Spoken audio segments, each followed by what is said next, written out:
नमस्ते नमस्कार संपूर्ण साथी सबका बहुत बहुत धन्यवाद। और सबसे पहले बात पर जैसे अपने सब देखने हुए जैसे हाल ही फिलहाल जैसे हम अंबिका यादव को रोस्ट करना रही है और सेमे वीडियो हम जैसे तीन टा प्लेटफॉर्म पर जैसे हालना रही है, यूट्यूब, फेसबुक और टिकटॉक पर।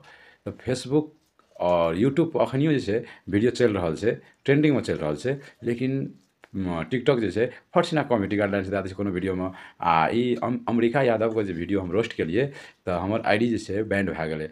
खेलकड़ी छिहत्तरी चारू गाम बोया बोया करे छे तो कोनो बात नहीं है।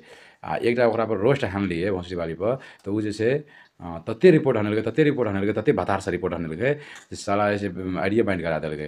तो हम कहै वही टिकटॉक स्टार अंबिका यादव का हम तो नहीं चिन्ह छपरी सबका हम टिकटॉक चलेबो नहीं करै वो तो घर परिवार का लेल जैसे आदमी सब देखते रहे हम जैसे कनी अपलोड कर दै मात्र टिकटॉक हमरा मतलब नहीं रहे।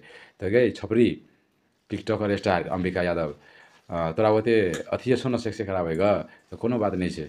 एकटा से कति मला से मरबै छी 12 टका मंगा ना गैंग रेप करा ना ओहिमे फायदा रहतो। अखन तो 50,000 1 लाख आबे तो वही ऐप पर तोरा 5 लाख रुपया 10 लाख रुपया मिलतो गैंग रेप करा एक बेर सकठे एक बेर 5-5 टा 10-10 टा से बुझले। तो टिकटॉक आईडी हमारे बैंड भाग गए वही जैसे से कोनो प्रॉब्लम नहीं है। दूसरो आईडी जैसे हाँ ये देख लीजिए नीचा में लिंक है हमारे टिकटॉक आईडी का तो अपने सब में जैसे फॉलो कर दा और एहिमे जुड़ब संपूर्ण साथी सब तो हंसता। झुंड में चलना अपन आदत नहीं चला कि एगो कहावत बड़ा मशहूर है कि झुंड में तो सुगर चले शेर अकेला काफी।